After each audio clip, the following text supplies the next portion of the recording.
Deep in the heart of the forest, there stood a place of great mystery and terror.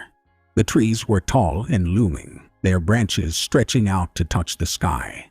The underbrush was thick and tangled, with prickly vines and thorns that seemed to reach out and grab at any who dared to venture into the dark woods.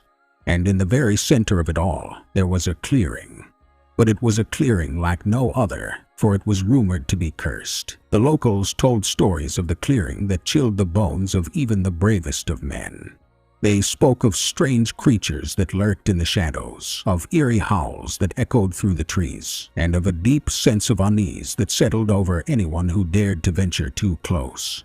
They warned people to stay far away, for those who dared to enter the cursed clearing never returned. Despite the warnings, there were always those who were drawn to the forest's secrets.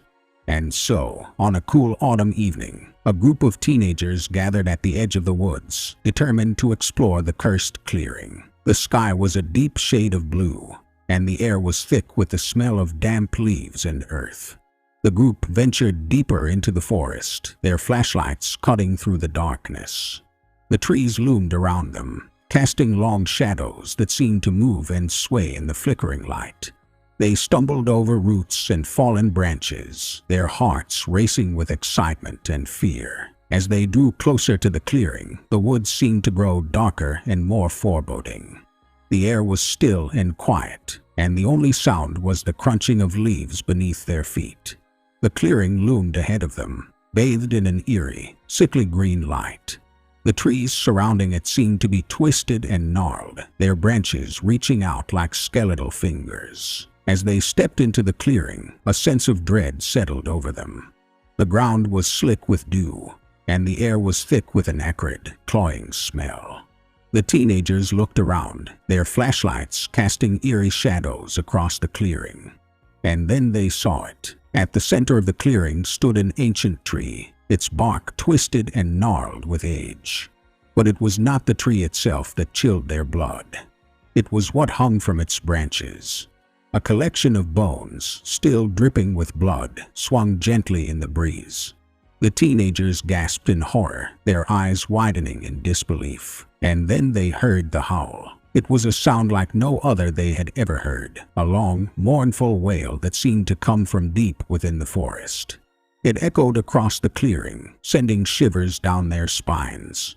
And then it was joined by others, a chorus of eerie howls that seemed to surround them. The teenagers were paralyzed with fear, their eyes fixed on the bones swaying in the breeze. And then, with a sudden, sickening lurch, the bones began to move. They swung back and forth, faster and faster, until they were spinning wildly in the air. The teenagers turned to run, their screams echoing through the forest. But it was too late.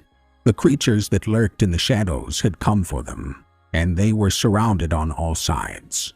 The teenagers fought back with everything they had, but it was no use.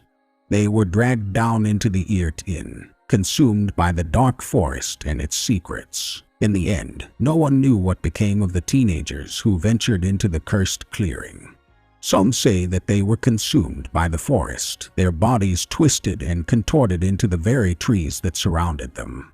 Others say that they still roam the woods, trapped forever in a world of darkness.